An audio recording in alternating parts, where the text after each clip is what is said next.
નમસ્કાર મિત્રો, સ્વાગત છે તમારું અમારી યુટ્યુબ ચેનલ ઓનલી ઇશ્યુની અંદર. વાવાઝોડું હાલ ક્યાં પહોંચ્યું? રેમલ નામનું વાવાઝોડું છે, બંગાળની ખાડીની અંદર બન્યું છે અને આ વાવાઝોડું ખાસ કરીને ક્યાં પહોંચ્યું અને ખાસ કરીને ગુજરાતમાં આ વાવાઝોડાની ક્યાં અસર થશે તેની વાત મિત્રો આજના વિડીયોમાં આપણે કરવાના છીએ. તો મિત્રો આ વિડીયોને અંત સુધી જોજો.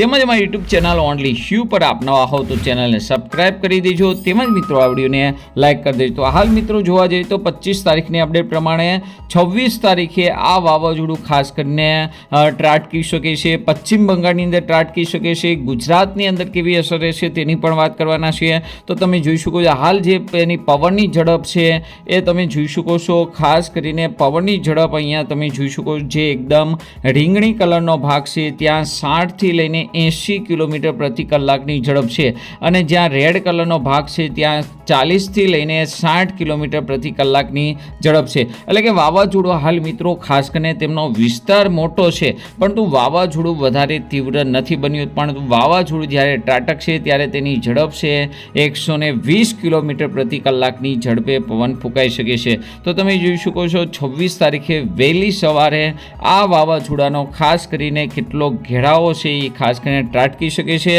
ત્યારે તેમની ઝડપ છે એ ખાસ કરીને 100 કિલોમીટરની આસપાસ જશે અને જ્યારે તેની આંખ મધ્યમાં હશે, અહીંયા તમે જોઈ શકો છો, ત્યારે અહીંયા તમે એકદમ વચ્ચે બ્લુ કલર વ્હાઇટ કલર ઉપરનો ભાગ જોઈ શકો છો, જે 100 કિલોમીટરથી 120 કિલોમીટર પ્રતિ કલાકની ઝડપ બતાવે છે. તો લગભગ 26 તારીખે વહેલી સવારે ખાસ કરીને આ વાવાઝોડું ત્રાટકી કયા સ્થળે ત્રાટકી શકે છે અહીંયા તમે જોઈ શકો છો.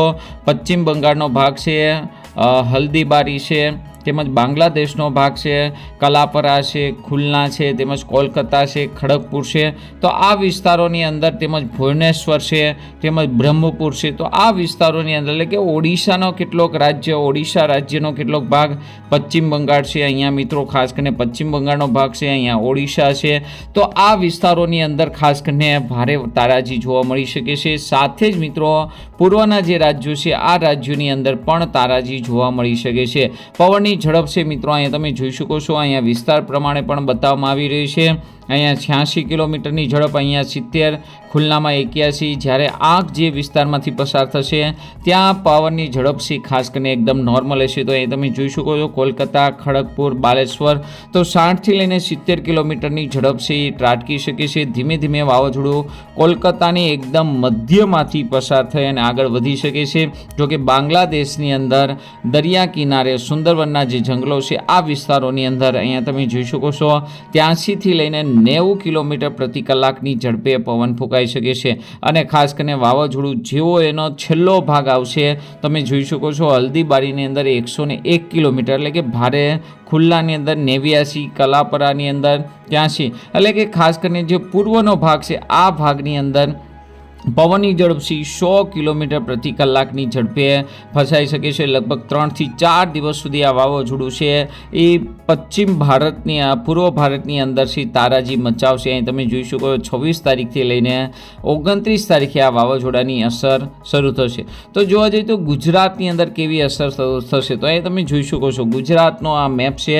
ગુજરાતના મેપ પ્રમાણે તમે જોઈ શકો છો ગુજરાતમાં હાલ પવનની ઝડપ એકદમ નોર્મલ છે, પણ જેવો વાવાઝોડાની ઝડપ 100 કિલોમીટર પ્રતિ કલાકની ઉપર જશે, અહીં તમે જોઈ શકો છો 100 કિલોમીટર પ્રતિ કલાકની ઝડપે ઉપર જશે, ત્રાટકશે, ત્યારે ધીમે ધીમે અહીંયા મિત્રો જોઈ શકો સંપૂર્ણ ભારતમાંથી એક આવી રીતે પેટર્ન બન્યો છે.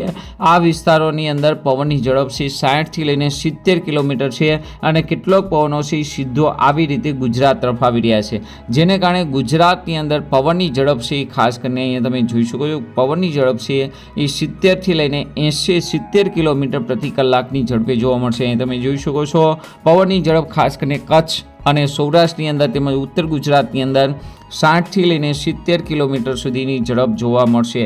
અહીં તમે ગુજરાતનો મેપ જોઈ શકો છો, જેની અંદર સ્પષ્ટ જોઈ શકો છો પવનની ઝડપ છે 60 કિલોમીટર પ્રતિ કલાકની આસપાસ જોવા મળી રહી છે. 28 તારીખે વધારે છે.